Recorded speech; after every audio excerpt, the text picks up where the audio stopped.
একটা ঘটনা বলি শেষ করব। আরব দেশে এক বৃদ্ধ বাবা তার শহরে আসছে, শহরে থাকতো। তো কি জন্য শহরে থাকতো এটা শুধু তিনি জানতেন না, তার বাপে তার ছেলে জানতেন, তার কেউ জানেন। তিনি গ্রামে থাকতে পারতেন, গ্রামে তার ভালো জায়গা সব কিছু।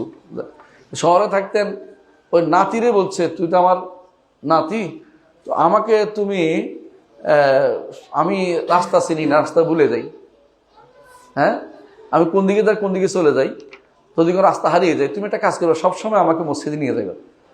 তো ওই নাতি মনে করছে এটা তো বিশাল সওয়াবের কাজ করতেছি, ভালো কাজ করি, দাদারে নিয়ে যাচ্ছি।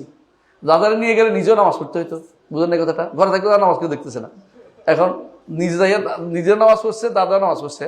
এখন 1 বছর পরে দাদা মরে গেছে। এখন একদিন ছেলে বলতেছে বাবারে, আমার দাদা এসে 1টা বছর রাস্তা না চিনে কেমনে কেমনে মসজিদে আসলো গেল, আমি তাদেরকে নিয়ে আসলাম, আহেরে রাস্তা চিনে না, বুড়ো হয়ে গেছে, একটা রোগ আছে, এটা রাস্তা না চিনার রোগ। তো বলতেছে তোর বাপে তোর দাদার এই রোগ ছিল না, তোর দাদার উদ্দেশ্য ছিল তোরে নামাজি বানানো, তুই কেমনে যাইবি না যাবি তোর সাথে নিয়ে গেছে, এই জন্য তোর যদি নামাজের সব, তুই তো কবি যে আমার অনেক বন্ধু বান্ধব আছে, তুই এমন এক জায়গায় তোর হাত দিছে না, আমার নাম মসজিদে নিবে কে?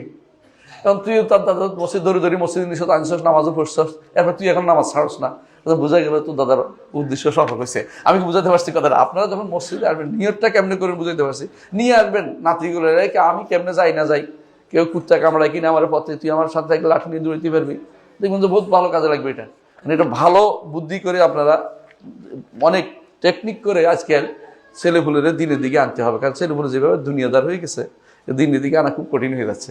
আল্লাহ আমাদের বুঝাতে হবে।